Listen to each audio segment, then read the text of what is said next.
Good afternoon, everybody. Rocking out to the intro. Yeah, it's a good one. Um, we are TED Talks Ball afternoon edition. Sorry, it's my third show of the day, so definitely a little bit had a little coffee here to get started, but I think I'm ready to go. Got Ryan Smith in the house. You may know him on Twitter as West Coast Smitty, but then he also has West Coast Bias is his YouTube channel. You got that there in his title there. Probably know And me from the Krug show. Krug Show, Tales Yeah. from the Bay, Gridiron, Reporter, all that good stuff. Tons of ways to know Ryan, but he came on with me some. We talked some Dubs and little Niners before. Probably do a little bit of the same here today. Let me go ahead and add your YouTube in there too. So we got West. Oh, my man. Coast, Yes, Tommy. What's up, Tommy? Yes. YouTube. Boom, boom, boom. Okay, got it right. All right. So, also, yeah, Tommy, it must be Tommy Huxley in the house, and Ryan, my clean brother. Nice. Yeah. Yes. There are a number of us in this content creation community. I just celebrated 5 years back on May 25th. Oh, congrats, So, man. Thanks. Find life is better for me without alcohol and drugs in it, oddly enough. So, and also coincidentally, that's when, we started to be able to have a family. I, had my son, well, first a dog and then a son not too long after. And now I got a second son on the way in September. So, yeah, I'm going to be 53 when he's born. So starting over at 53 is, Dang. I don't know if I recommend it, but they say it keeps you young, but either that or it kills you, one or the other. We'll see. But we had some, want to call out Jimmy Perez was here nice and early. Said, "What's up, Ted and Smitty?" He got here. That was 9:30 this morning, 9:27. So bright and early. And then we had some other early arrivals, and some might say don't show, but they came and took the time to put it in. So I'll show these Lance haters that put stuff in. One of the biggest Jimmy G stands, Dick Riders, whatever you want to call it out there. We got 49ers Cast came in. He said 390 subs and barely 2 people watching you. Well, I don't know why anybody would be watching the show 2 hours before showtime, 3 hours before showtime, 49ers Cast. But yeah, okay. And then Flav, another Lance hater, Jimmy G Rider, says, "Can't debate football because you're delusional." And, when somebody who's delusional calls you delusional, to me, like, that's a compliment. I don't know. I like that. And Yo Adrian, same thing. Jimmy G. Stan, Lance hater. Trey isn't the answer. Just know you're dumb. And honestly, I'm not saying Lance is the answer. I'm just saying he could be, and why wouldn't we want to find out? He's got the tools to be the answer, whereas I think Purdy is a little more limited, but he's got it. And so if Lance can get it, then I think he's got the higher ceiling. But and then 40 F and Niners, quit stalking me on Twitter, creep. I think you can look on his mentions, and you will never see me in his mentions. He's only in mine. So I don't know how I stalk you with you in my mentions, but again, these guys, it's like upside down world with these folks. I always like to ask delusional people like that, what color is the sky in your world? I get some really interesting answers. And then Jimmy was saying hi to 49er Cast, and Tommy obviously here saying Ryan McLean brother. Bryant Culp in the house. Bryant has his own YouTube channel. Great audience member too. Ooh, Great logo too. The Yeah. the Batman Yes. symbol Niners. Yeah, and he does great logos. Like, he does a lot of swag with that stuff too. I know Ryan from No Border Sports has a cool No BS cap and a cool No BS mug. So, Bryant, I'm gonna have to hit you up for some of this stuff. I need some TED Talks ball visors and coffee mugs and all that good stuff to go here in the studio.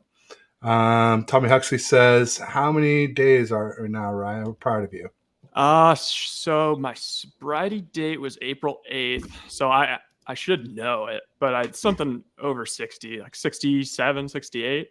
But yeah, I will say that's a good transition to Okay, I got to preface this. So I went to a detox center, and like I've been working through the whole sobriety thing, and I found almost immediately that I had to stay away a little bit from sports and the discourse, because which, as you see, like it just gets so heated, and it And makes. toxic. I realized I personally needed to take a break because I could not handle it.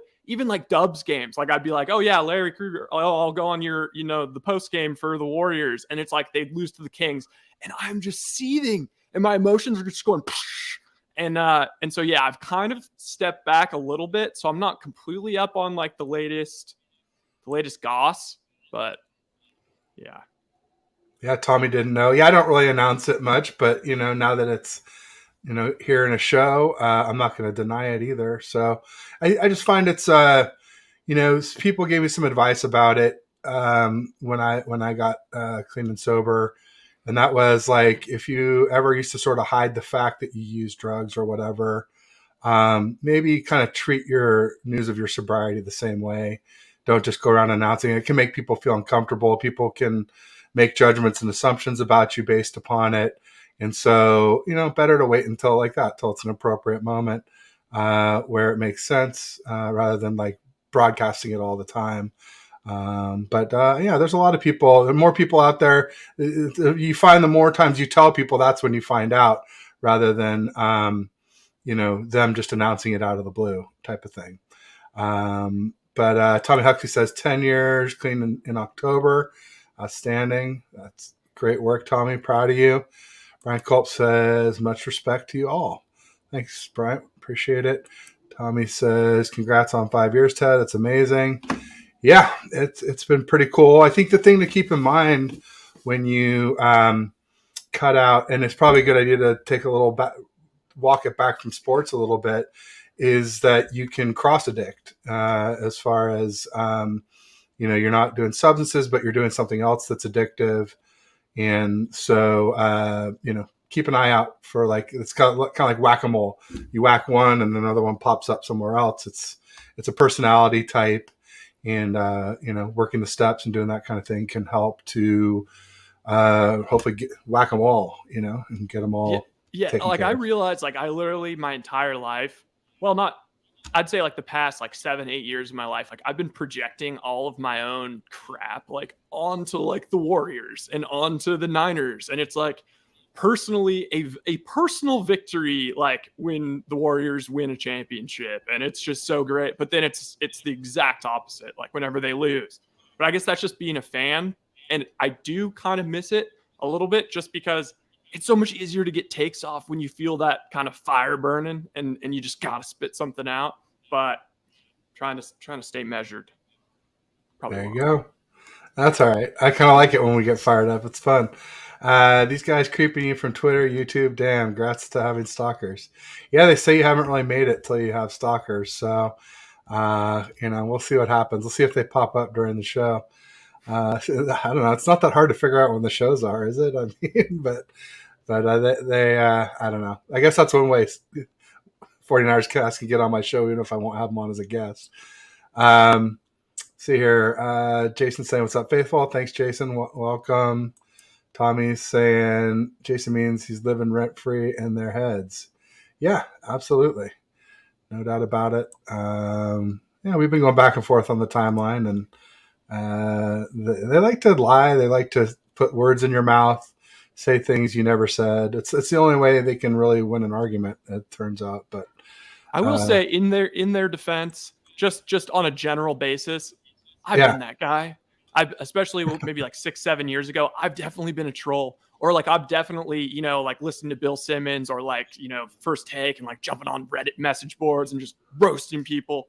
I understand the impulse, and it's like they're showing love in a different kind of way. That's the way I kind of look at it. There you go. Well, Tommy Huxley says, I'm addicted to my phone now. That's very common these days. I need a phone detox. It's tougher than you think. Honestly, there's a group called ITAA for people that are having tech addiction issues. It could be phone, it could be computers, it could be YouTube, it could be Twitter. Any of those things can be addictive. So it's good to keep an eye on all of that stuff for sure. and keep a sort of healthy balance. So, Ryan, should we talk a little? We left off talking Warriors, right?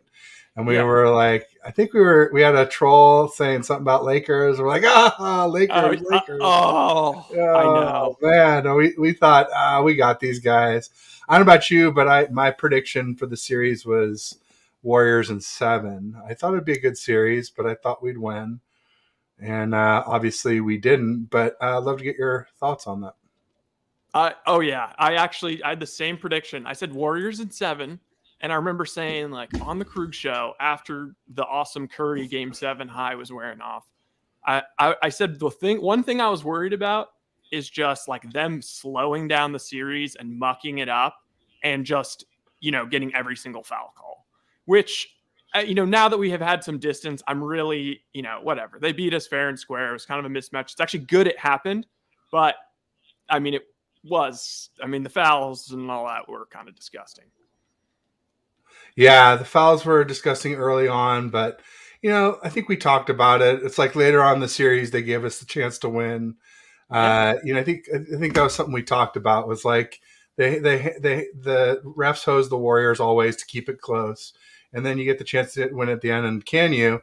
And a few things went against us. One was Wiggins busting his ribs, or LeBron busting Wiggins' ribs on that box out in Game 5. It was really sad to me because I've been talking all along about, can Wiggins wake up? Is Wiggins going to wake up? Because he really hadn't played like himself the whole playoffs. And we finally got maybe not even full Wiggs, but the closest thing we had seen all season. And he and then he broke his ribs, and I was just like, that's when I lost hope. I was like, well, either Game 6 tonight it's over, or Game 7 on Sunday or whenever it was, or the Nuggets. But our season is pretty much over without Wiggins at 100%. I thought, and then really I think it came down to like Clay going 3 for 18 in Game 6, and Poole. How sad was the Clay? Like he didn't have his legs, man. No, it's. Go ahead. Go ahead. No, I was going to get to some of the comments. But and Poole, exactly. And Poole was never himself, other than maybe, I think there was like the Game 3 against the Kings when Draymond was out and we moved up the starting lineup. Maybe Game 4 a little bit, he played pretty well. And other than that, like I don't think he showed up at all during the Lakers series. So I'll end out the Warriors thing with this. It is good that they lost because it provides clarity. If they somehow came back, beat the Lakers, and then lost to the Nuggets in 6, we would all be just saying, well, I mean, come on, let's be objective here. They won the championship last year and then almost made it to the finals again this year. Should they really shake it up that much? But it's like, nah, like changes are going to happen. There was something wrong this year. And it also kind of helps with like Clay wants a max extension. Like that's not happening anymore. So I think it's like, it was the necessary thing. And these things just tend to work out. And I will say, I'm not opposed, since we don't have a GM right now, I am not opposed to let GM. To LeBron, let GM? Let GM. LeBron. No. I would. I totally would. I totally would. Especially if they could get rid of Draymond, slide LeBron into the Draymond role, but be a better offensive creator. It'll be like the Expendables. It's just one last dance, one last rodeo. No, Ryan. No, I mean, honestly, I'm a Draymond guy, right? And he's been my favorite since he got here. When we were doing Warrior stuff, I had his jersey up instead of Rice over here, and the poncho on, and he's on the back of the poncho. But at the end of the season, I mean, I don't know about the GM, but I did say that I thought the only 2 core players, I mean, you could say Looney because I don't think his contract's up this year, but realistically, the only 2 players I see as core now on this team are just Steph and Wiggs. And so I think Draymond is expendable, and it pains me to say that. And I think Clay is expendable, especially at that max price. I mean, now if you get him at a better price, then it's hard to get rid of Clay. great 3-point shooter. He's still got a little D. He's not the defender he once was, but he's not like, He'd fit I wouldn't call nicely him around LeBron just as a shooter. oh, jeez. It's just like arrows, daggers. Pull out the daggers, Ryan.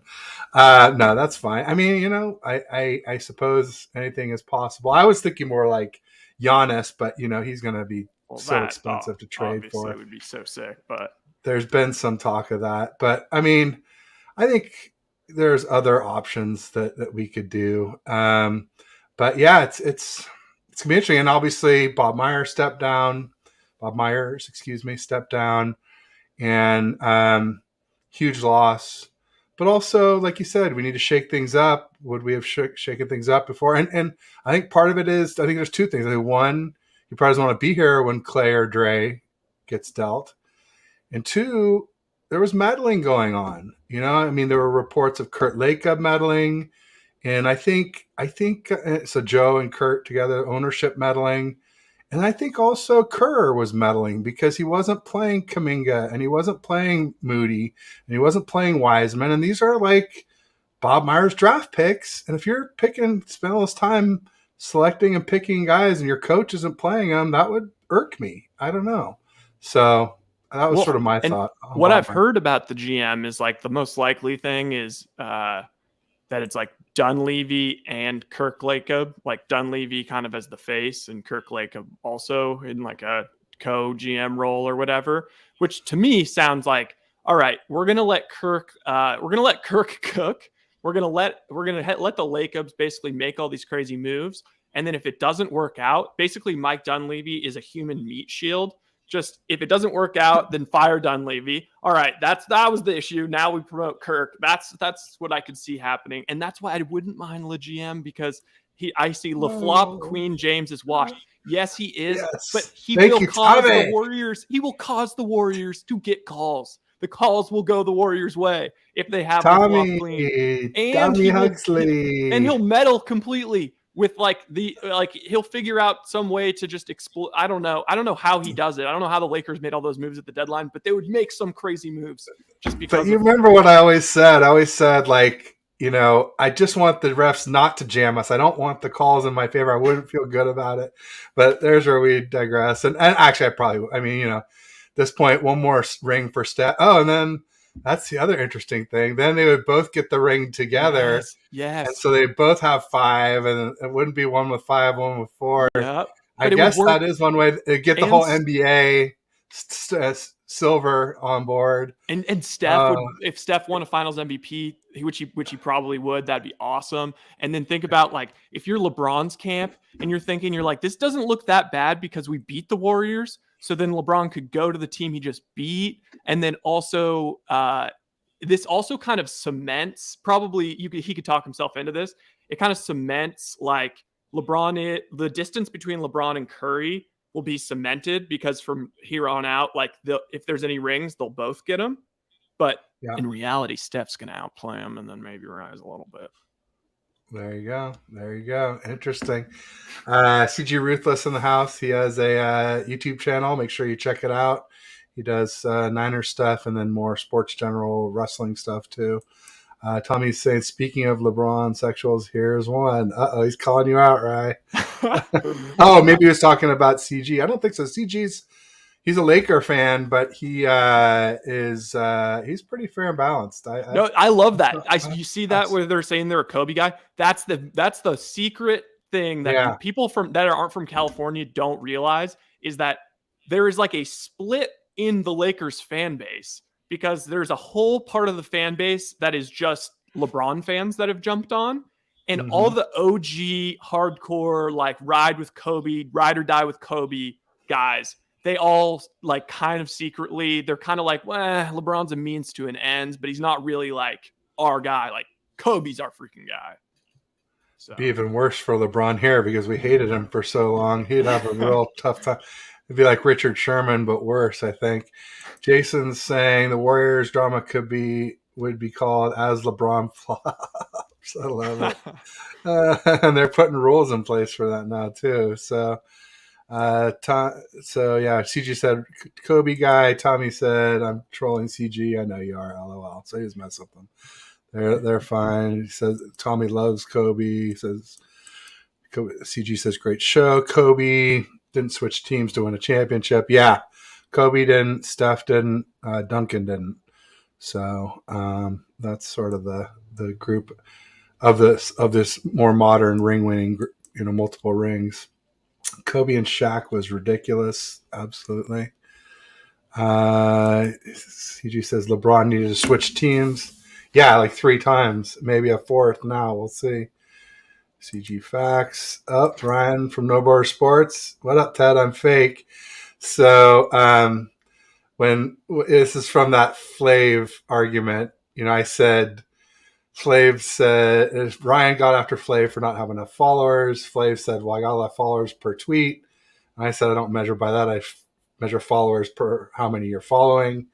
And then he said, "Ted, all your followers are fake or dead." And I'm like, "Okay, what are you, fake or dead?" Because he follows me. And then Ryan from Nowhere Sports said, he said, "Was Grant fake too?" Because Grant follows me. And then he said, "You're giving your money to Grant to a dead guy? What are you doing?" Anyway, so this is all what went down on the timeline today. Fun stuff of the Twitter world.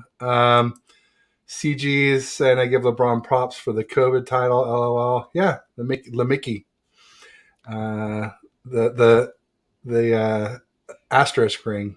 I will say this year definitely helps that argument for it. Just the fact that like the Heat got back to the finals, I guess, and then the Lakers at least made it to the conference finals. But yeah, There you go. You got a fan here, Eric Sully, saying, "Ryan, nice to see you on other shows. How about them G-men? They just Matos swept the Mania. Cards, right?" Yeah, That's cool. I heard the Giants haven't been doing so well this season, though, right? They've been scuffling a little bit. they've been actually kind of good lately. Like I don't know, it reminds me a little bit of last year, except for at least they have young guys, so there's some promise. Like Matos, They got that kid raking. And Schmidt. Did they like him? Schmidt. Yep. I heard they were going to rename McCovey Cove Schmidt's Creek. That's great. Oh. What else? Tommy Huxley, the Astros title. He's laughing at it. As a Laker fan, Smitty Kobe will always be number 1. There you go. He said, Eric, great comeback. The Cards got yazzed. Yeah. So is that Yastrzemski had a good game? Oh, yeah. Super clutch. She went extra innings, but Yaz hit a homer in the bottom of the 9th. Or top of the 9th, I mean. And then didn't Craw pitch a pitch or something? He did the other day. I saw, Rita Oak posted an artwork about it. She's been kind of on hiatus since Jimmy left, but she's found a little thing to do here or there with the Giants and the A's. Hopefully keep the A's in Oakland. This is the most somebody asked me about the A's have gotten, and like the A's honestly should pay that man who came up with that idea. Like, there you go. I hope they stay though. I hope they find a way to get it together and fix that team. It was nice when we had 2 baseball teams here. I'd rather have 2 football teams too, honestly. Even though I don't like the Raiders, I like the competition. I think it's the Bay Area's big enough to have 2 football teams. I think. Tommy says 5 games above 5. Wow, that's very good then. All right, my bad. See, I haven't been paying close enough attention. Ryan saying hi to Eric. Eric's saying they're hot right now. All right. Never mind 4 games. Yes, tied it. Got it. Tommy, what's the soup du jour? I guess Tommy Huxley. Must be a soup guy. I don't know. There must be an inside joke that we're missing there. And then JK on the block. All right. Is that Jonathan Kuminga? Yeah. What's that? Yeah, them's the murmurs. Oh, the trading block. Got it. Okay. I was thinking like he's posting up. I'm like, yeah. I don't know. I mean, you can fly in, but I don't know if you want him like from a standstill down there. So that is interesting. I hope we don't let Kuminga go. I mean, I remember that was a reason why supposedly we didn't do the Anunoby trade, right?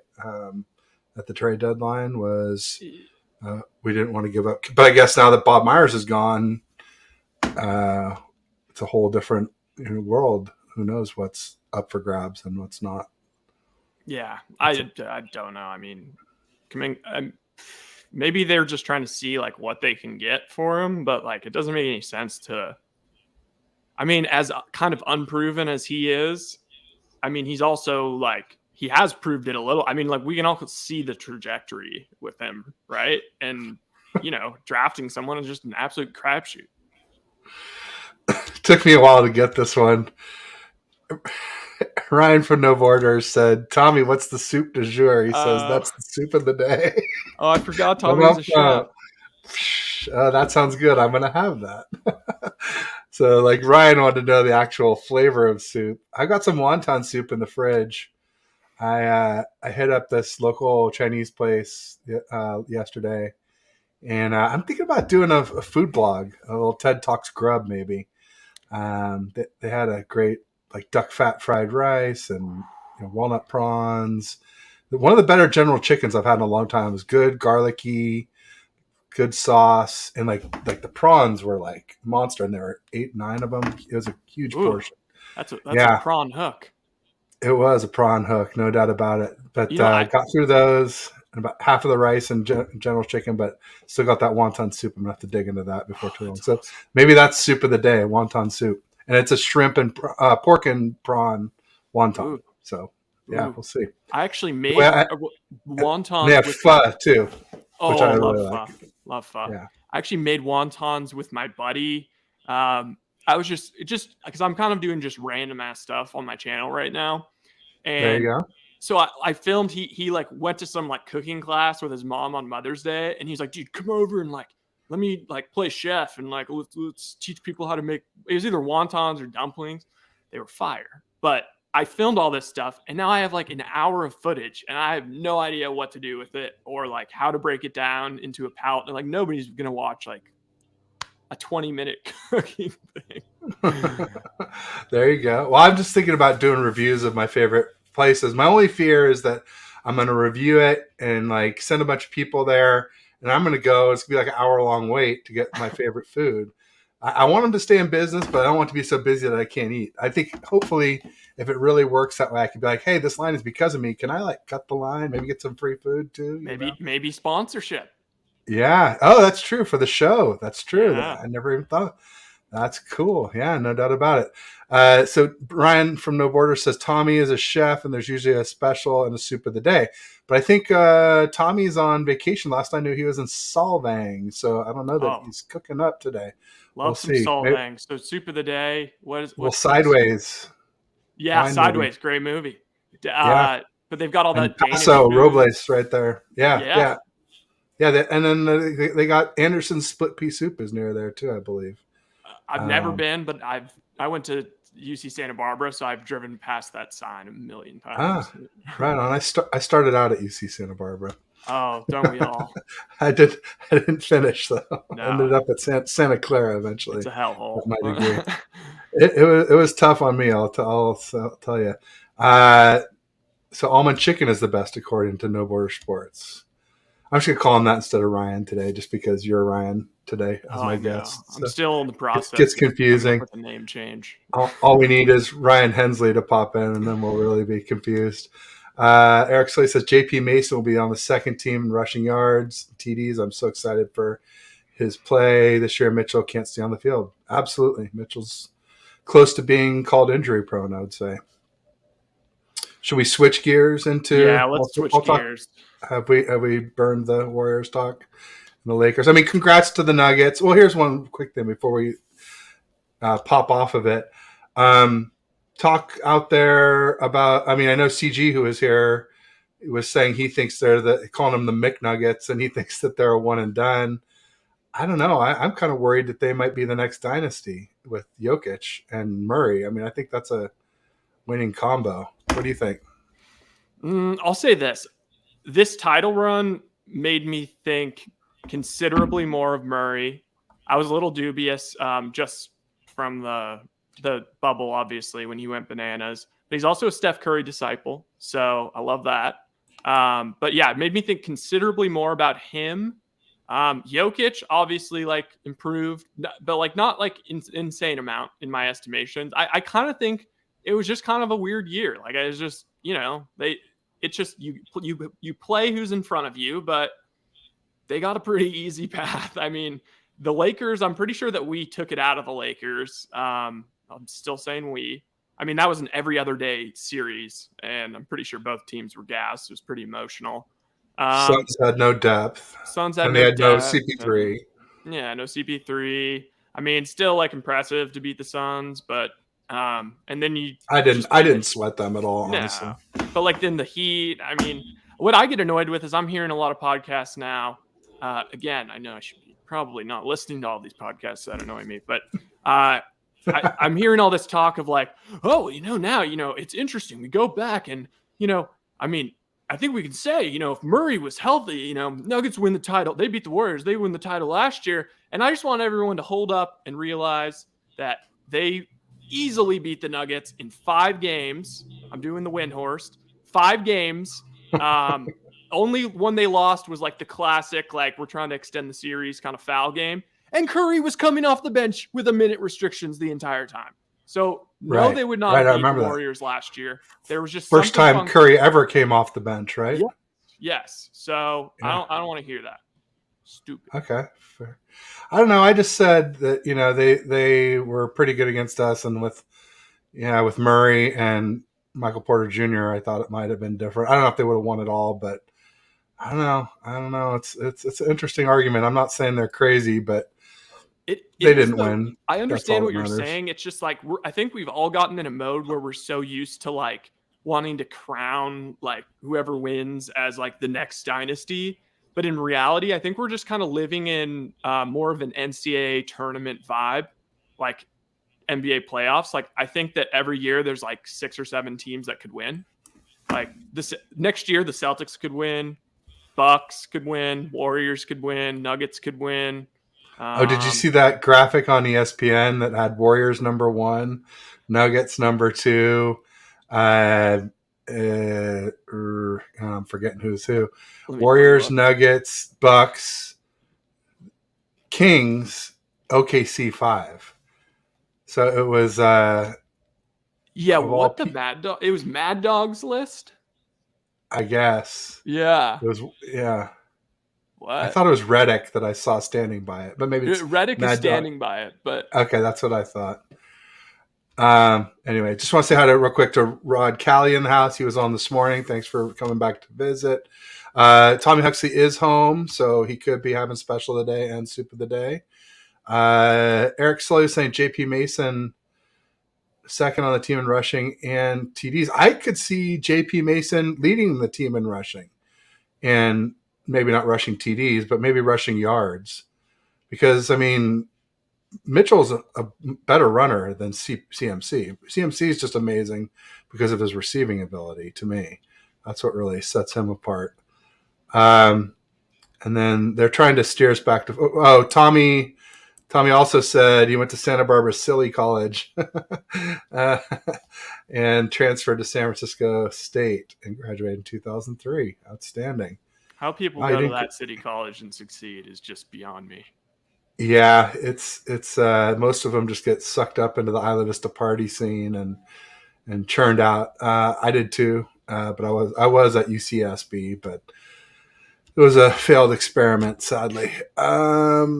Let's see here. The disrespect ESPN gave to the Niners roster blows my mind. Also, nice to have 4 QBs who won't play to depend on Josh Johnson. I'm very excited for this upcoming season. Great show, guys. Thanks, Eric. Yeah, I mean, I don't know about 4 QBs, but we got 2. We got Purdy and Lance if Purdy's healthy. Darnold, I give him more like a half QB. I think we can win a few games with them, but I don't think we're gonna make any noise in the playoffs with Sam Darnold or anything like that. I don't know. We'll see. Bryant saying, hey, Rod, good to see you. They're saying hi. And Cinnamon Kiss, San Francisco State. Yes. Thanks for joining, Cinnamon Kiss. We appreciate you being here. So let's see. What were some of the other talking points going on in 9/11? I mean, I know the big one, the headliner for the show was, is Purdy better than Jimmy G because there was that Alex Rollins video that basically said they're the same guy. And I just want to make sure before people get upset that I don't think they're the same guy. I do think Purdy is at least a little better than Jimmy G overall. Just just absolutely slightly better at least. And then he's also cheaper and younger, which makes him quite a bit better in a salary cap league and when you look towards the future. But I'd love to get your thoughts on that video, Ryan. What'd you think? Yeah, so I watched it, and I guess I don't know. I guess I kind of missed the point of like why that video was like kind of pitched as controversial or something. Personally, I guess you maybe call me a Jimmy guy. I mean, I'm kind of an all of them guy. I just think I'm a pretty reasonable dude. Like they could win with Jimmy G. Like last year, Jimmy G was really good. Especially once CMC started. Yeah. He went 4-0 with CMC. Absolutely. So he was really good. And I mean, let's look at the NFC. I mean, who in the NFC is definitively better than Jimmy G last year in this offense? Jalen Hurts. Maybe Dak. Well, I mean, Aaron and Tom Brady, but they're gone. But no, so yeah, now for this year. For this year. Yeah. I mean, just Jalen Hurts. Jared Goff. So it's like, I mean, my thing is Cousins, like, Dak. Yeah, like maybe Derek Carr now that he switched over. I mean, I think he's a lot like Jimmy. Maybe. But I'm like, you're telling me like the Niners. Not definitively. And it's like, so you're telling me the Niners have a guy who is like on the field and off the field because the guys love him, just like Jimmy. Exactly like Jimmy G, except instead of costing $25 million a year, he only costs $800,000. Oh, and you have him under contract for 3 more years at the same price. Oh, and he's only 23 years old. And aside from the freak shoulder injury, he doesn't seem to have like the same brittleness as Jimmy. Oh, and he's far quicker and more mobile. I mean, that sounds pretty good to me. Yeah, absolutely. Like the only things that Jimmy's really better at, he has a little better arm strength. He's a little better earlier, just after the ball snapped earlier in the play. He's better like under 2.5 seconds hitting those first reads. But, that's stuff that can be learned. So, not the arm strength, but he Purdy could increase his arm strength through this rehab from this injury. It's possible. It's happened before. I don't think it's really likely because it's a shorter rehab on the repair than the 18-month Tommy Johns. But, I'm not going to rule it out that it could happen. I know he increased his arm strength before the combine, so maybe he could do it again. But yeah, I think they're close. What I said was, I didn't say what Alex said. Alex said they're the same guy. And I said, Purdy is at least a little bit better, but maybe not as much better as a lot of people like to think. Because ultimately a lot of it is the scheme. A lot of it is Kyle's getting guys wide open. There's another video that came out today with Kittle being interviewed and talking about how Kyle likes to disguise runs as passes and passes as runs. You just can't tell when a formation comes out whether it's going to be a run or a pass. And then these positionless players feed into that where, all of them can catch, all of them can run, they all can do yak. And he was saying basically Kyle will like hammer a run 2 yards, hammer a run 2 yards, and just not even care that he's not gaining anything because he knows he's going to use that to set up Debo in the flat, and Debo is going to take it 50, 75 yards for a touchdown. And that's what we do so well. So it's interesting stuff for sure. Yeah. So I don't your stance, are you considered a Purdy hater? A lot of people say that because I'm a Lance guy, but I'm like the idea of what Lance could be.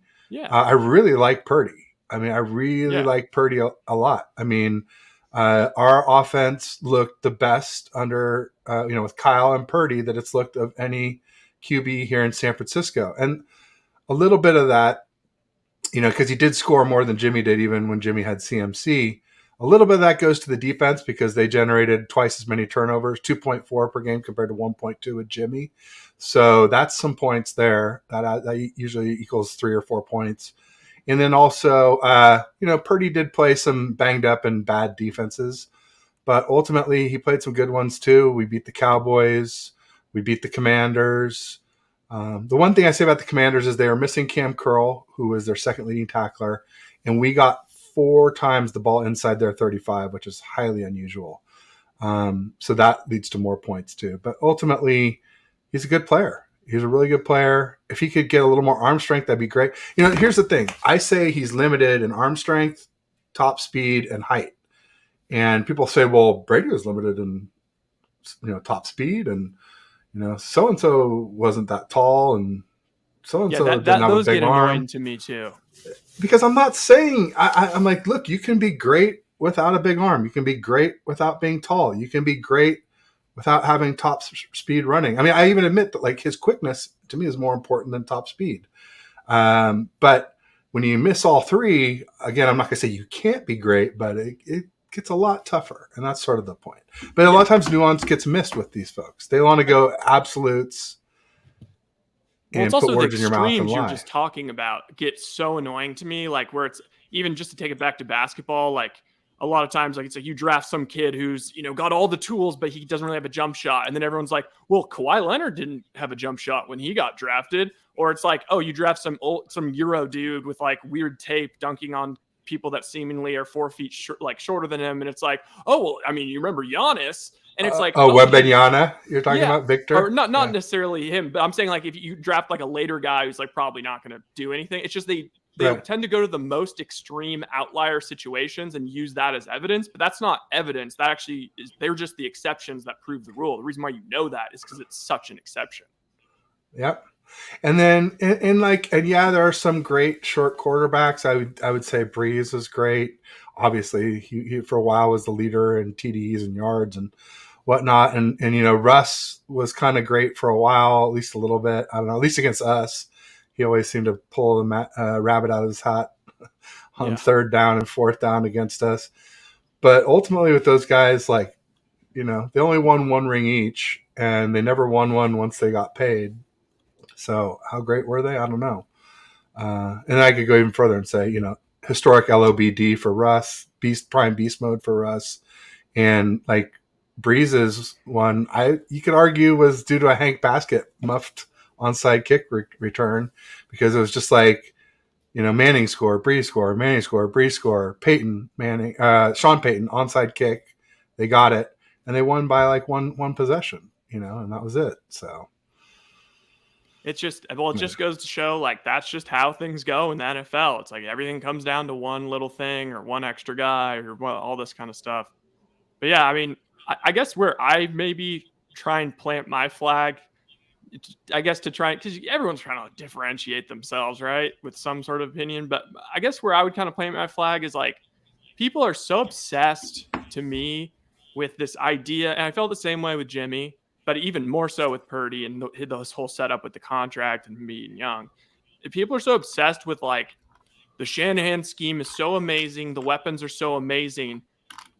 Could in the hypothetical Madden universe in my brain, imagine if you had Aaron Rodgers in this offense. Imagine if you had this guy or that guy or Herbert. Herbert, any guy coming out in the draft that's like, super toolsy and proven. And it's like, well, just imagine. I mean, okay, yeah, he pretty do, but like, anybody else would do that. But imagine that. But like, at the end of the day, it's a very specific offense, and when Purdy's under center, they're one of the top 3 offenses, top 4 or 5 in the league. It's a plenty good offense. It's pretty good. And like Purdy, yes, if you put Purdy on like another team and you just asked him to drop back and sling it, probably wouldn't be as good. But it's kind of like Draymond Green. It's like, I don't know. I don't discount Draymond Green's greatness just because he's in the perfect situation. Yeah, if you threw Draymond and he had to be a number 1 option on some team, like there'd be trash. We saw it in 20 whatever when Curry got injured. But that doesn't mean that his greatness is any different. It's just he's in the perfect situation. And that is the moment. That is the present moment. He is in that system. Purdy in this present moment is in that system. So we can talk about Sam Darnold and his traits and all of this kind of crap. But the truth is, Darnold's had 2 chances, and he's been dog shit in both of them. Sorry for the swear. No, that's all right. I don't care. Yeah. It's funny you mentioned Darnold, because Larry Krueger likes to say, well, Purdy, he's got all these QB wins, but Darnold, don't pay attention to his because he was on bad teams. It's like, Larry, if you're going to excuse Darnold for QB losses, then you cannot crown Purdy just for QB wins, but we're not. I know you're not. I know there's other things that make Purdy great or very good. Good to very good is where I have him. But ultimately, it's just a logic thing that I get Yeah. after where I'm Oh, just like, I mean, trust me, QB wins everybody. are not everything. No, They're and not. and They're I'm pretty important. sure I had a lot of arguments with Larry last year on the show where, because I was like the pro Jimmy guy, or like I Yeah, was cast as the pro Jimmy guy in the play right. of And you need that. YouTube, You need that to and get the and back and exactly, forth. and like I mean, I don't know how many times he made the argument about how QB wins doesn't matter. So it's like people just use what they use, but ultimately, you're right. I mean, And even more, he was saying like, "Oh, well, how are you criticizing him when he wins?" And it's like a good coach should always be looking for weaknesses, even in wins, trying to improve, trying to optimize. Just because you won the game doesn't mean you'll win the next one. So that's interesting. Ramilia brought something up here. Why did you block Jim Everett? You know what? I didn't, and I thought maybe he was someone else that I blocked. But now that I think about it, I made somebody a moderator for my channel, and maybe they did. So if you want to I don't know, DM me if we're on Twitter together or something. Uh, Jim Everett the Great's handle, because I know it's a kind of a funny spelling or something. Or maybe I'll look it up on YouTube. I don't even know how to unblock him, but I will do my best to do that because he's kind of a little bit trolly, but it's mostly just banter, and I don't mind that. So I think it was my mod who did that, is what I'm thinking now because people have asked that before, and I was like, no, I didn't do it, but now thinking maybe it wasn't me, maybe it was my mod. So we'll fix it if we can. Sim and Kiss, they make too many excuses for Sam Darnold. Yeah, and Sam Darnold, I mean, I'm not saying that we should string him up because of QB losses either. I'm a big believer you need, decent protection, reliable weapons. I mean, having a good coach. He had 5 OCs in 5 years. So I don't think he'll ever be great, but I think he could be a lot better than what we've seen. I don't think he'll be better than Purdy or Lance, but it's not impossible. I think that's why they're having the competition. He's just competition. Like Trey even said it himself on that Rich Eisen show. Like he wants to compete. He doesn't want the job to be handed to him. And like I wouldn't say it was fully handed to him last year, but I mean if we're bowling, they definitely had the guardrails on. They were definitely doing talking to veteran players and having them try and sort of stick up. So all of that kind of stuff. So I think they're just bringing in honest competition. Worst case scenario, Darnold looks a little better than you thought. And then there you go. You got a good third string. Yeah, no, that's what I'm hoping for. And I think Trey probably realizes that, he didn't really win the locker room because he didn't win the job necessarily through a fair competition last year. And wouldn't it be interesting if it kind of happened in reverse this year where they hand Purdy the job? Now, it's a little different because Purdy's obviously got that track record, 6 games in the regular season, 2 playoff wins. It's really hard for Lance to overcome that if Purdy's healthy. But when that'll be is a big question mark. A lot of people think week 1. But I had Dr. Pandya on last week, and he was saying he thought week 3 at the soonest. Yeah. Before Purdy. And why would you rush him back? Why? There's no reason, because the more time he has to rehab, the more time he has to maybe strengthen that arm, and the more time for Lance to get experience. This is what he needs. Ultimately, we want the strongest QB room possible going in the playoffs this year, and to me, that means Purdy with a stronger arm and Lance with more experience. So whatever gets us that, and yeah, people say like, oh, well, you're going to give up the number 1 seed, and maybe we do. I'd rather be healthy, rested, and hot going into the playoffs. With 2 really good quarterbacks, than killing ourselves to get the 1 seed and be injured and not rested. And also because rest is going to be a big problem for the Niners this year. I don't know if you saw, Ryan, but we're minus 20 rest days on this season. It's the lowest in the NFL. And there are 3 teams at plus 12. I believe it was the Jets and the Bears and one other team are plus 12. So they literally have 32 more rest days during that short season of like 3.5 to 4 months. They got over a month more rest than we do. So for me, I was kind of thinking we might be 13-4, maybe 12-5 this season. But with that, I'm going to flip my Ravens prediction because they're like plus 9, and they have 29 more rest days than us. I think the Ravens beat us because of that. Or, one team, but that's the one that you can really pick out where there's a huge delta between our rest days. So, yeah, I mean, that's, not what you want to hear. I will say, though, you know, it's crazy. It's like once you get into the season, everyone's so moment to moment, of course, and it's crazy this, crazy that after every game, after every half, after every quarter. The Shanahan, since he's been here, has shown that they can get off to tough starts. It's not something to panic about. They could be 3-5. That's possible, and they're still going to make a run. It's just what they do, and it's like the more you like look at, you know, the Chiefs, for example. The Chiefs every year since Patrick Mahomes is actually no, including the Alex Smith years, they've had at least a 5-game winning streak. So like they can sometimes start slow, but they always have that winning streak. The Niners are a team that tends to, I don't know what the factors are, but they tend to peak towards the end of the season. It just is what it is. But this brings me to the Trey point of everything. Like my biggest thing that I'm so confused about is why is everyone like saying like trade Trey, or like even like before the draft that they could possibly trade Trey and all this trading Trey stuff. Him combined with Purdy is 10 million. That is ridiculous for a cute quarterback room. And if you get rid of him, it's like a 20 mil dead cap. I don't know if that still applies, but I think not after June 1st. not after but June still 1st. But still they only save like I think they save maybe 6 mil. I remember seeing the number thrown out. What they have 1 million draft picks. What's the point? They don't even have the roster space for like another edge rusher, or like, you know, they don't really have their team. They have there were so many guys last year that are just, you know, practice squad that are just learning, and they're going to end up being awesome this year. They just don't really need to do that. I don't understand it. And the quarterback's the most valuable position. And so as far as much as I guess you could maybe say I'm a Purdy guy, Jimmy guy, Trey, what is the downside to having the guy?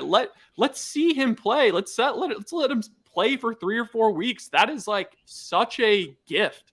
People immediately rush to, oh, well, but then what are they going to do when they're both? It's like, don't worry about that. That's good problems. That is great problems.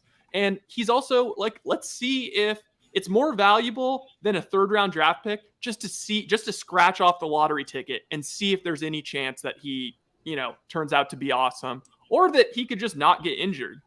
So yeah, no, I mean, exactly. You know, we got to see what you got in Lance. You can't buy super high, sell super low. You can't have him go off to another team and hit this lofty ceiling. You know, Kyle would never live it down. We'd never hear the end of it. I think that's the more important thing, because Kyle might not be here long after something like that happens. But, you know, us as fans, we would never hear the end of it in sports arguments. It'd be like 28-3 for the Falcons, you know. It just would be this albatross tied around our necks for all eternity. But let's see here. It looks like Jim Everett is here. I see 4 or 5 chats from him. So I don't know what happened, but it looks like, Jim, did I ever block you? Were you actually blocked, or were you just not here? I don't know what's happening, but good to have you back. I know I didn't just unblock you. Maybe my mod saw and did. I don't know. Let's see here. What else was there? What Romilio was saying, shout out to Ryan. Larry kept saying trade. Now, I get after Larry. I've been kind of beefing with him on the timeline some. But I will say that Larry didn't say trade Trey. Larry said he thought the Niners would trade Trey, and he did not think it was a good idea to trade Trey. He wanted to draft Lance. He's definitely a Purdy guy, but he's not anti-Trey. And I think he would like, if possible, for the same thing, to see Trey get his chance. Or if we do trade him, to get something really good that could help us win a Super Bowl this year, I think is pretty much what he said. A Montez Sweat is one he likes to throw out. Or Chase Young. And I don't even understand that. Like, Drake Jackson's going to be freaking awesome this year. Like, they're going to they build edge rushers in the lab for cheap. So like, why go out and spend some crazy amount on another edge like when you got Bosa? But other thing is, like, this team is ready to win a Super Bowl. And to me, you don't chance that by just rolling with Purdy or just rolling with Lance. You know, you don't just roll with Purdy. Because as much as I like the guy, and I really, really do like him, he's awesome for the Niners. He could be injury prone. I mean, this is like one injury, but like, as we know, He's in my chat. No, you're not linked. It must be one of the ones. It must be Let's Talk Sports or Hardcore Sports. I streamed to 3 channels. All Oh, right. Well, Jim Everett, if you're on Twitter, DM me your info. I'll get you unblocked. I think my mod blocked you. I did not ever intend to or ask to have you blocked. So my apologies there. Bosa Avila stopper. But yeah, I mean, I could see us getting another edge, but why would you trade for one when there's Ngakwe out there, or I don't know. The others are a little older. Justin Houston, Carlos Dunlap. I'm not as wild about them. But yeah, I think Drake Jackson should be better this year, and he was pretty good last year until he got sort of fatigued or whatever you want to call it, stamina fatigued. Um, and we got Hargrave, and Hargrave's a pass rushing stud. So yeah, I'm not too worried about the pass rush, but I would like a more proven edge than Drake Jackson. I mean, just in case he's not everything we are pumping him up to be. But it sounds like he's all rocked up, 13 pounds of muscle added, and kind of everything we hoped, and it didn't affect his speed supposedly. So all good signs for sure. Avila Bosa stopper. Is that an offensive lineman that you guys got? Is he taking Noteboom's place or Joe Noteboom? Because that guy was a bust and a half. Says fake Jim Everett, Hannah Montana, save a wet. All right, I'm not going to keep up with who's fake and who's real. A lot of these are fake accounts, but honestly, Jim Everett the Great. I guess I can remember it. It's Jim Everett with a quote in front of the Great. I'll see if I can find it and unblock you because I don't. You're a little bit of a pain, but no reason to block you for sure. So where were we? We were talking about the QBs, talking I was about bringing Lance. up the injury thing because honestly, like if you ask me what is like the reason that the Niners don't fulfill their promise this year, I think it's just injuries to the quarterback position. Yeah, I mean, that's the one thing I talk about when people say, "Oh, you hate Purdy," and I'm like, "No, I really like Purdy. I just think we're going to need more than he can give us." And they're like, "But blah blah blah," and I'm like, "Yeah, he was probably enough in 2022 to." I mean, correct me if I'm wrong, but like I think Eagles game 50-50 if Purdy stays Absolutely healthy. Coin flip with the Eagles. Whoever has the ball last probably wins that game.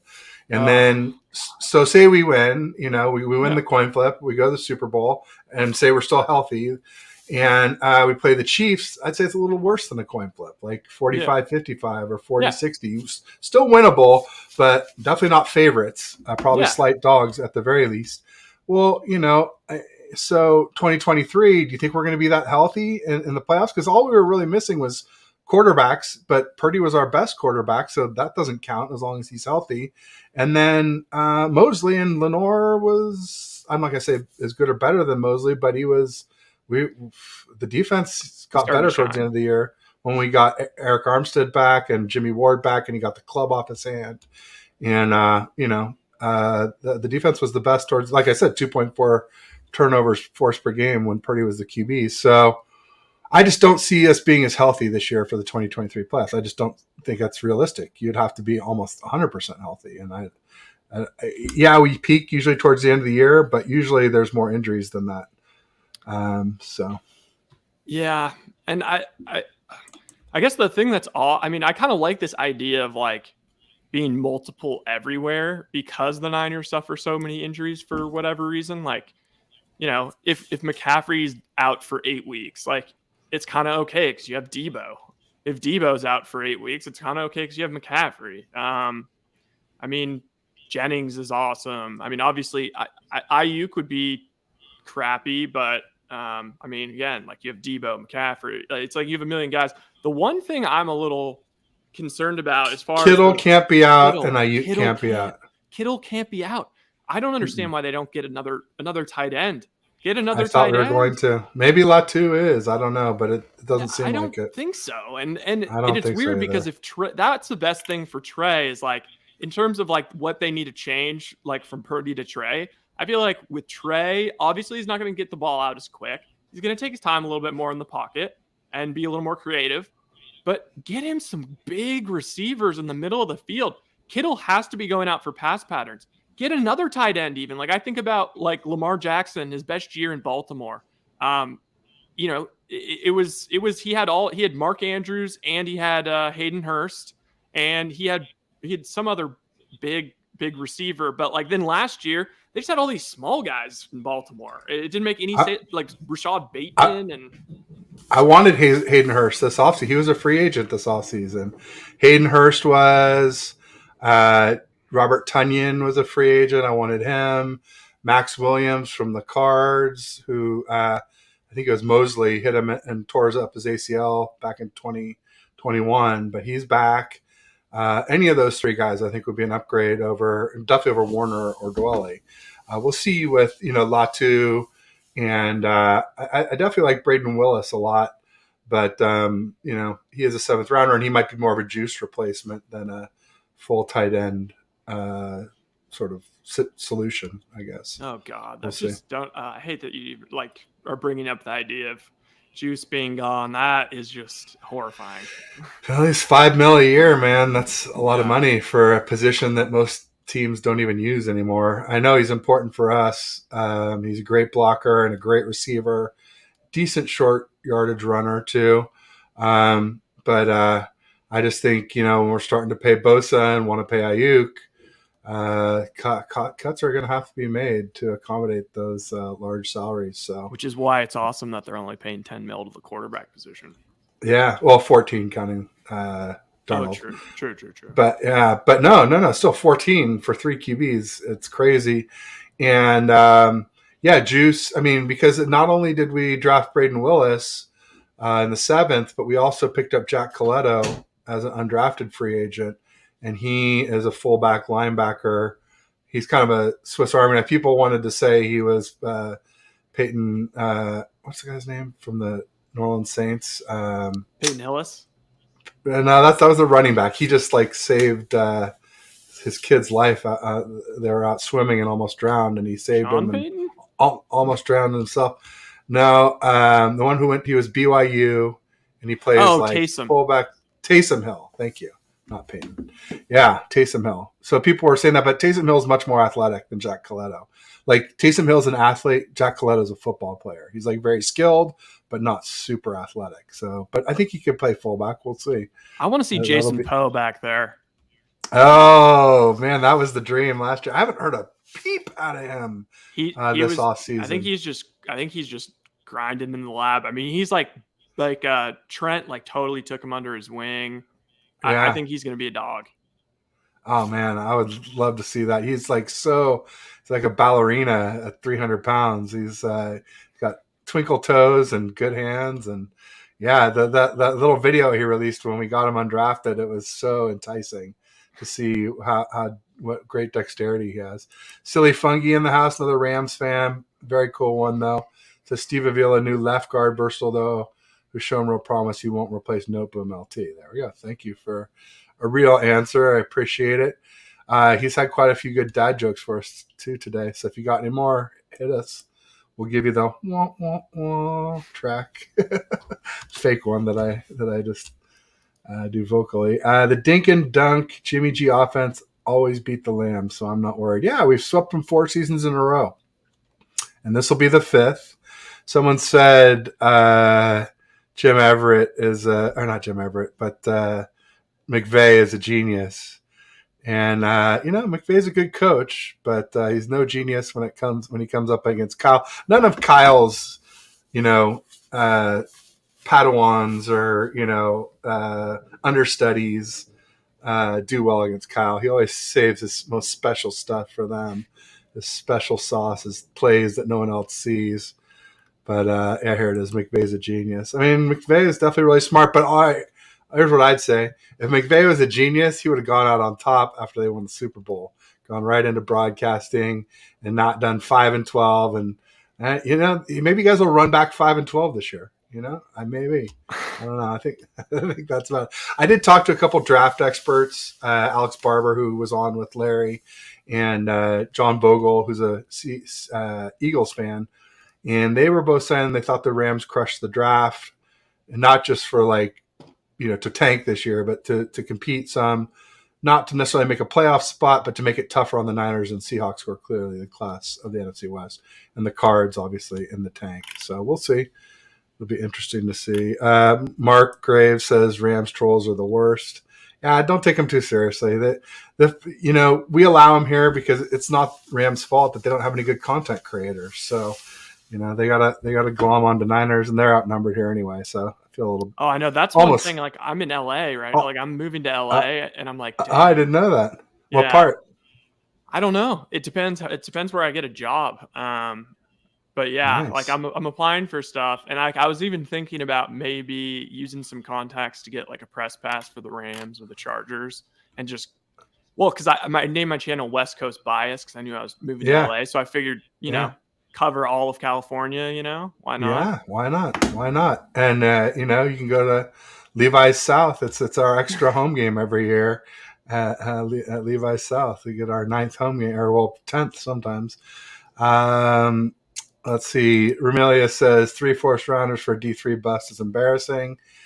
Well, Lance is TBD, so we don't know. He may end up a bust, but I don't think so. I think he'll be at least decent. And it's not D3, it's 1AA, but you know that. You're just trolling. McVay won when it mattered. Yeah, you guys did win the NFC Championship game, but I would say it mattered week 8 at Levi's South when we beat the Rams. We beat the Rams not only on the scoreboard, but we beat them to CMC, and he was huge. He caught a TD, threw a TD, and ran for a TD, the trifecta, and it just smashed. It just smashed the Rams' will. They literally won one more game last season when they were still in contention for the playoffs, and then one more game beyond that when they were eliminated from the playoffs. So I think that one mattered too. I don't know. You can say what you want, but we know that one mattered. It smashed the Rams, and until you guys get back, it could be years before you recover from that. So that seems to matter to me. That's like funny. When I was a kid, my mother told me I could be anyone I wanted to be. Turns out identity is a theft crime. Oh, boy. Identity theft is a crime. Oh, God. Silly Fungi. So he's got an expanded mind for sure. Yes. He's seen all the possibilities, I guess, out there. He does a lot of dad jokes, and I misread it. Yeah. Turns out identity theft is a crime, not identity is a theft crime. Woo, boy. Long day. It's getting to me here. Ramelia Sportsport says NFCCG was the greatest game between the Rams and Niners ever. I mean, it was the biggest one ever. I thought week what was it? Week 16 of 2019 when we beat the Rams to knock them out of the playoffs and then go on to get the 1 seed and go to the Super Bowl. That was a pretty big one too. But yeah, there aren't that many playoff meetings, at least not in the modern era, between the Niners and Rams. It's been a while. What else we got? So there were some other stories going around. Purdy got number 1 on the NFLPA's list of rising veteran stars. He beat out Garrett Wilson. He beat out Pat Surtain. He beat out Tony Pollard. Those were some of the other highly ranked NFLPA veteran rising stars. What does that mean? Because Tony Pollard's in his 4th year, isn't he? Yeah, I mean, it just means you're not a rookie, but you're young and you're ascending. You're kind of, coming into being a star. I mean, honestly, I think a lot of it is just jersey sales. So it's not so much statistics. It's just who are people buying jerseys for. I saw a couple people say that. What do you think Brock Purdy's Madden rating is? That's what I want to know. I have no clue. I have no clue at all. Probably pretty damn high because they don't take context into account. It's just like, the wins. The 72 right now. So that's not that high, right? I mean, 90 is high. Not at all. Right? No, not at all. That's actually kind of whack. Madden's very. What was Jimmy? What was Jimmy? Jimmy was an 81, but they're very slow to update and very slow to pull people down. So even like Sherman, when he was like kind of trash there at the end, was like still like a 93. Like, you know what I mean? Like, it's still that kind of like that. If you are really great, it takes a lot to start moving you down. And if you are completely unproven, it takes a lot to move you up. There you go. Romelia says 1989 Everett was hurt. Dude, if you look at 1989, we just undressed teams in that playoff run. It was like 27-3, 24-3, 21-3 at the half with that Niners team. That 1989 Niners team was one of the greatest teams ever. And then we just destroyed the Broncos in that Super Bowl. Again, Joe Montana threw 5 touchdowns. Steve Young threw 6 against the Chargers, but like Joe Montana could have thrown 6, but we pulled him. So, I mean, yeah. That 1989 Niners team was special. Did someone break did Mahomes or no. Hurts? No. Steve Young, 6 TDs, also 0 interceptions, but I don't think they keep track of it. I think it's just the TD count. But yeah, 6-0. Yeah, and we just absolutely just shelled the Chargers. Jimmy G wins more games than Kyle Shanahan. Jimmy was the only winner in Santa Clara. Well, no, I mean, Purdy already won a higher percentage, even if you count the loss against the Eagles, which a lot of people don't. But people say Kyle's a choker, but a lot of people said that about Andy Reid before he got Mahomes. And, as far as the, Falcons Super Bowl goes, which is one of the big ones people hold against him, I would just say Dan Quinn was the head coach. He was the defensive coordinator. I say, defenses give up leads, not offenses. It's not totally true. Offenses can do things to slow the other offense down by possessing the ball, by running. I get that. But Matt Ryan, who was there in Atlanta, who had the biggest Super Bowl comeback ever, 28-3, also had the biggest regular season comeback ever last season as a Colt when the Vikings came back from 33-0 at the half. So a full, 8 more points given up or conceded, and the Vikings beat the Colts in that game. I think they beat them 39-36 in overtime, but something like that. Okay, I got to jump in on that. The thing I don't understand, and I guess I'm just a pro everyone guy because the Niners are really good, but Shanahan, I remember last year, like, people were arguing for freaking, who was the Bills offensive coordinator? Oh, Dayball. Yeah, people were the Giants coach. Yeah, I remember like arguing with Lair about basically when they got off to like kind of a rough start, and it was get rid of Shanahan. He's had enough time. How much more slack can we give him? Blah blah blah blah. And like my thing, when everyone goes to like Shanahan as a choker or like brings up that NFC or the Super Bowl, it's like the people that you want to bring in, they didn't choke in a Super Bowl because they never made a Super Bowl as an offensive coordinator. Like I would rather have a guy that choked in, quote unquote, choked when he wasn't even the head coach, but choked in the Super Bowl than a guy like, Dayball, who hasn't done anything. Like the Bills haven't even made it. Hasn't got there. No, the Bills haven't even made an NFC or AFC championship game. Like, as far as for me, like I view it more like Final Fours. Like, how it's like when you're talking about coaches in the NCAA basketball, like you kind of count the Final Fours because they're very meaningful. Yeah. I kind of feel the same way about the NFL because it really ultimately comes down to like 1 or 2 breaks that go the wrong way or go somebody's way, and that's what ends up in a championship. So like just the fact that Kyle has put the Niners in a position so consistently when he's had a healthy quarterback named Jimmy G or Brock Purdy, like the guy's awesome. I actually wouldn't rather have anybody else in the entire league right now as the coach. No, me neither. I mean, if you want to fault Kyle, it's not for play calling or play design or anything like that. He gets people wide open, just like we saw in that Alex Rollins video. The expected yards per play is higher than what Purdy or Jimmy delivered. What you can fault him for is not getting a better quarterback, passing on Mahomes, passing on Brady, not getting – I'll give some Rams love here. Not getting Stafford was a gaffe. Drafting Lance, I liked okay. I wanted Fields because I thought he was going to, have a higher floor, start sooner. But I felt like Lance had the higher ceiling, and, with a bridge QB that made sense. But we did pick the wrong bridge QB Shouldn't have been Jimmy G, who has all these ties to the locker room. It should have been like a Andy Dalton, where you could flip him in and flip him out, and no one's gonna get all peeved that Lance is getting the credit and their boy Jimmy G doesn't get it after he drove him down the field. So, and then third round running backs isn't Kyle's other Achilles heel. But other than that, he's a pretty epic coach, pretty epic play caller, and hard to find too many faults with him. I've never ever said fire Kyle. I do say that I'd like to see him, take more credit for losses and pass more praise. Stand up to criticism and duck praise is what I think great leaders do. And he has done it some. I know he did that right before we went on our winning streak in 2021. He's like, this is all my fault. And all of a sudden the team started winning and we're in the playoffs and in the NFC Championship again. Unfortunately, Jimmy G and Trent Williams were both injured and dropped that huge interception. So, and it's just like that's all you can really ask for. I mean, like if you want to go to like a Belichick level, I mean, it's not like they were winning the Super Bowl every year, but what Belichick and Brady did is they put themselves in a position to win a Super Bowl. They made it to the AFC Championship.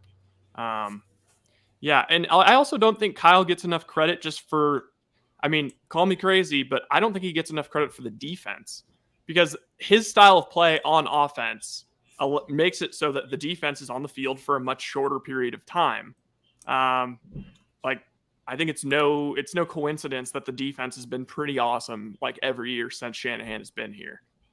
Well, yeah, people say, "Oh, he's only good because of a great D." Well, he hires those DCs, and he allots a lot of draft capital and cap space to defensive players. We drafted Bosa, we drafted Warner, we paid for Hargrave, we paid for Charvarius Mooney Ward.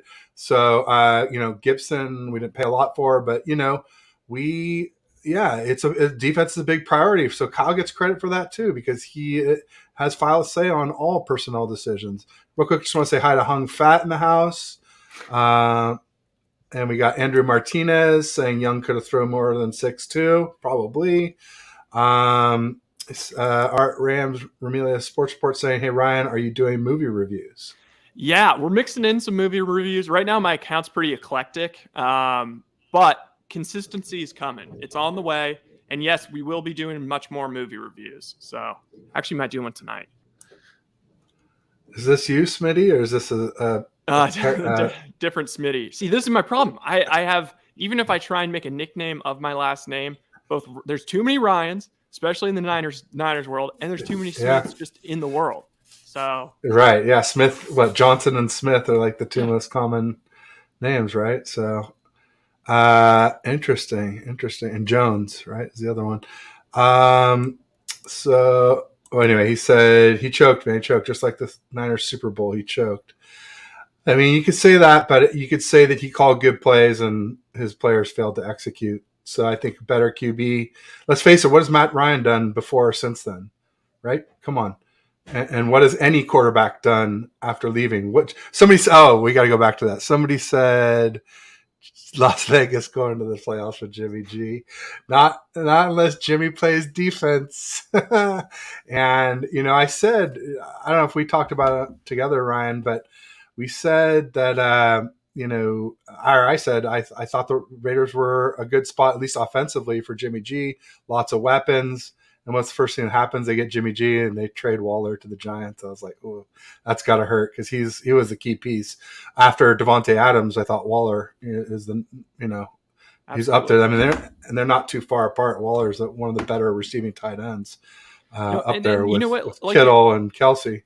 I got another comment. I was talking a little bit more macro about you just got to, all you can do is put your team, give your team a chance to win a Super Bowl. And I'm talking about getting to the NFC Championship game. Now, if we want to go even more micro, in all of these big games, throw out the Eagles game because that wasn't even football. That was just bullshit. But every other big game, sure, you can say Kyle choked, but he also he never got blown out. Never. Teams never beat him by margin in any of these big games. They always either had the lead at some point or it was close down the stretch. And it's like, that's really, I mean, anyone who's watched the Super Bowl for the past 15 years, these games are so tight and they turn on one or two plays. It's like, all you can really do is put the team, like they put the team in a chance or in a spot to win the Super Bowl. And he does that by getting them to the NFC championships, get them in the Final Four. And then when he's in these games, they always have a puncher's shot, like, or a puncher's chance. Like it's, and that's what makes it more heartbreaking, because it just, the bounces have gone against them. It's really unfortunate. Yeah, but you get enough of those situations, you will win one. It's just, or I mean, unless you're the Bills, or because you got Norton wide right on their best chance. Ramelia is saying review Blood In, Blood Out, 1993. I gotta add that to the list. Blood In, Blood Out. Yeah, there you go. 21 points in the fourth quarter of the Super Bowl. Yeah, no doubt it was bad. But it was Dan Quinn's defense that gave those up, by the way. He's the head coach and the defensive coordinator of the Atlanta Falcons. Never have I seen an offensive coordinator blamed for a Super Bowl collapse. It's absolutely, I guarantee you they wouldn't have given Kyle the credit if they had won. No, exactly. That's the thing that's annoying. So hypocritical. The final thing I'll say about Kyle is, like, people kind of cast him. I even do it just because of his kind of look, and he's kind of like younger generation. Like, he gets lumped in with like the Kingsburys and like that kind of vibe. But it's like, he is a tough guy. Like, the team, he really is a tough, stubborn son of a bitch football coach. Like, people they want to see like the big muscle meathead as far as like having your team taking on your identity. But like, they're a tough effing team. On offense, you were just talking about how like they'll go 2 yards. They don't ever stop running. And what it does is it beats the living hell out of the defense. He beats the hell out of the defense. And then on defense, they're super physical as well. Like, there really hasn't been a Shanahan team that's been good that hasn't been extremely physical on both sides of the ball.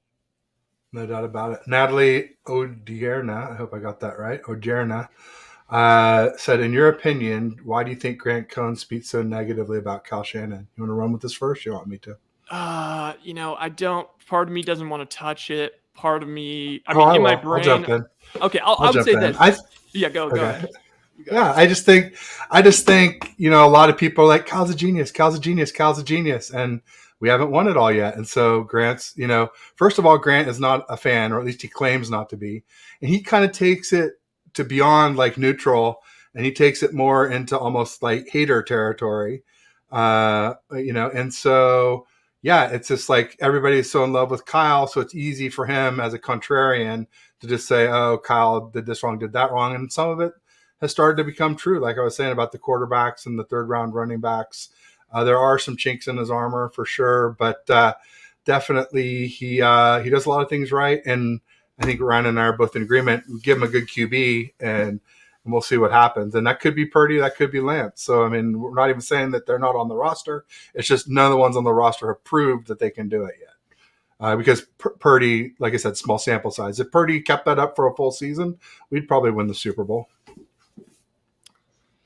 Yeah, I think in this sort of game of like internet content and reporting and all this stuff, like, we're all kind of guilty of it. Even fans are guilty of it. It's like, you pick one position and and once you're really dug in there, it's pretty hard to move off it. And it's also, it's easier to criticize than it is to compliment. And guess what? No one wants to listen to somebody that's just nonstop complimenting someone. So, I mean, I'll say this. Grant, I mean, I wish that there was a Grant in the Warriors media. I wish there was a Grant in the Giants media, because I was down there in spring training. I got to go in for a little bit. I mean, it's kind of a suck fest. Like, everybody, it's basically the reporters are a Circle J, if you will. Yes, it's a Circle J. The reporters feel like they are inside the Giants organization. Like, they literally, there's nobody coming from a difficult angle. No one's asking the tough questions. If you do ask a tough question, you get a weird look. You get a sassy remark from Kapler, because Kapler's now used to having this media. It's all kind of a thing. The Warriors is now self-fulfilling prophecy. Yeah, the Warriors is similar. It's like, because when you're a reporter, it's like you're simultaneously trying to earn the trust of the players and the organization, but also like you have to be somewhat critical. But it's hard to be critical once you've like really gotten to know the guys. And yeah, so I really think that what he's doing is, it's really cool that he is, you know, basically has them under a microscope, and any wrong move is going to be, you know, open He's going to season. call him out. He's going to But ask that's good. ask the tough questions, right, that need to be asked. Yeah, almost every other football team has at least one reporter like that. So that's what people should know about Grant for sure. It's not uncommon in the NFL to have. I mean, some of the New York teams have multiple guys that are like Grant. There are more guys like Grant than the Powder Puffs, but you know, we'll see. Let's see. Cinnamon Kiss said no to Andy Dalton. Lord, I mean, so I just meant that there wouldn't be the emotional ties to Andy that would keep the locker room from letting Lance pop out. Also, Andy Dalton's probably not quite as good as Jimmy, so it would make transitioning to Lance eventually easier too, because there'd be less of an impediment to letting Lance start. But ultimately, yeah, I mean, you know, when you got your guy, you got to tell him you're the guy. It's funny, the offense, I think it was maybe Larry who talked about this. I'll give him some credit about how the offensive line coaches, no, it was Grant who was talking about this. He was saying, you know, the offensive line coach was talking about, you know, Aaron Banks and last year and Brendel and Burford, and like, these are our guys. We're going to ride with them till the wheels fall off, and gave them confidence. And now they're doing it with McKivitz. But Kyle never does that with the QBs. And so it's like, you know, with a young QB, especially a raw one, you got to pump him up. You got to be like, you're my guy, and we're going to ride with you till the wheels fall off. And the wheels fall off, then you make your change. But you know, you don't go in there like, well, you know, maybe, or we're going to keep this guy around who everybody loves, and it's going to undermine you. And you know, when you get injured, they're going to say, oh, we're back to 49ers football again. Like that quote just chapped me with juice for sure. It's part of the reason why, even though I love the player, I don't, you know, hate the idea of getting rid of him, just because I think having the right locker room dynamic with people that are listening to Kyle and not trying to run the ship could be key.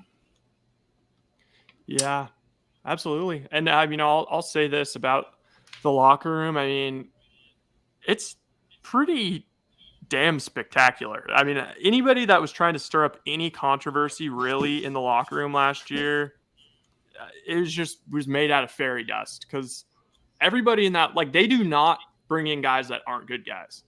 Now, No, you could that's say, true. oh, what, Kinlaw or something. Kinlaw is a sweet guy. He's a very sweet man, but it's just like he's been through a lot of shit in his life. And so, like, if somebody comes at him like a bulldog, like, he's going to, he you know, he's not going to be the most friendly guy. But, you know, he's cool with everybody in the locker room. He's cool with all the coaches. He's a super sweet guy. And after Trey went down, the locker room didn't change at all. And that's where I was like, whoa, damn, like they're clearly confident with Jimmy. When Jimmy went down, same exact experience. Like they all believe in Purdy. And I really believe that they all believe in Trey and Purdy. Like I really believe that. I think that there's like no sort of like crazy allegiance.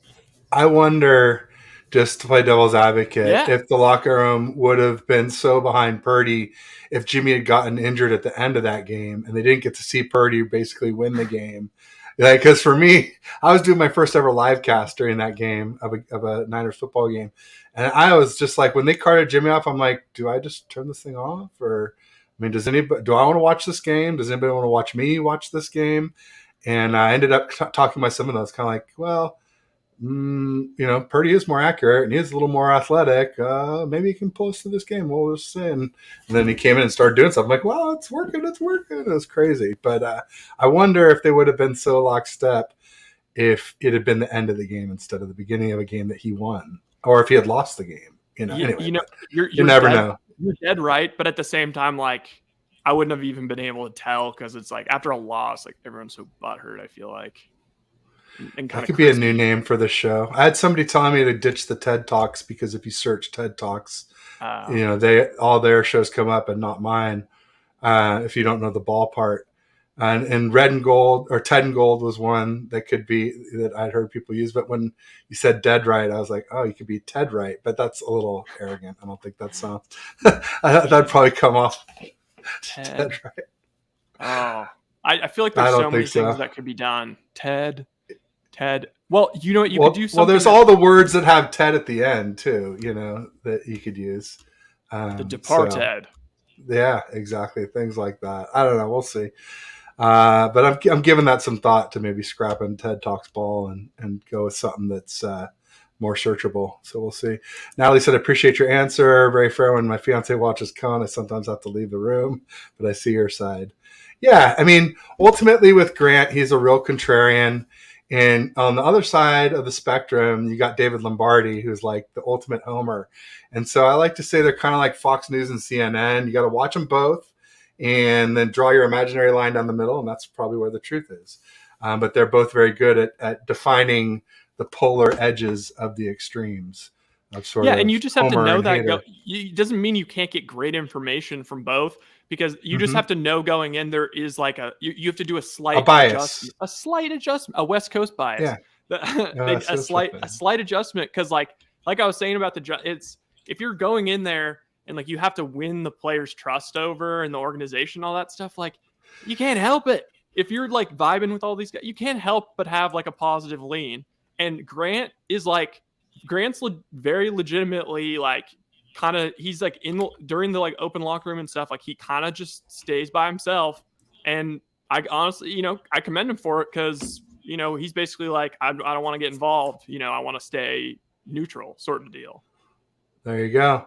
Well, we're coming up on 5 o'clock here. An hour and a half just flew by. So Yeah. we didn't quite get to everything, but we covered a lot. And anyway, Ryan, thanks so much for coming on again. I really appreciate it. It was a pleasure. Everybody, make sure you check out West Coast Smitty on Twitter and West Coast Bias on YouTube.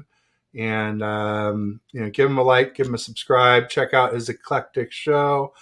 I think I'm going to do a separate food show, but maybe I'll work the food in just short. Maybe I'll start with some short segments during the football and then launch the full food thing if it gets some traction. If people seem to like what I have to say, we'll see. I don't know. Yeah. Oh, do it. I would love to hear your reviews, especially like Bay Area food, and like you're in the city, so like you've got like. Oh no, I'm not. I'm on the peninsula. I'm like real close to Palo Alto. So I thought you were in the. Either way, no, doesn't matter. So I you're was. I closer was to. in the city for years, so I do know a lot in the city. I know a lot on the peninsula. I know a few South Bay. East Bay is where I'm a little bit spotty, and I know there's some awesome stuff over in Oakland too, which is a shame. Oh, I could be your I East got Bay representative. I hate that I'm there. moving to LA. Well, maybe we'll do some shows together, Yeah. and we can simulcast and all that, and what have you. So we'll figure it out. Hell yeah. I know some LA spots too, so maybe I can give you some recommendations. I'll help you with your entry. All right. Well, everybody, thanks for tuning in. We had some great audience interaction today. I really appreciate it. It was lively. Jim Everett the Great, if you or somebody can DM me your information, I'll do my best to get you unblocked off the channel. And otherwise, we'll just say peace and go Niners. And go Dubs Niners. too, right? Go who? What? Go Dubs too, right? Oh, We talked a Dubs. little Dubs. Go Gigantes. Yeah. Go Gigantes. Hot streak. Ride that hot streak, baby. Cheers.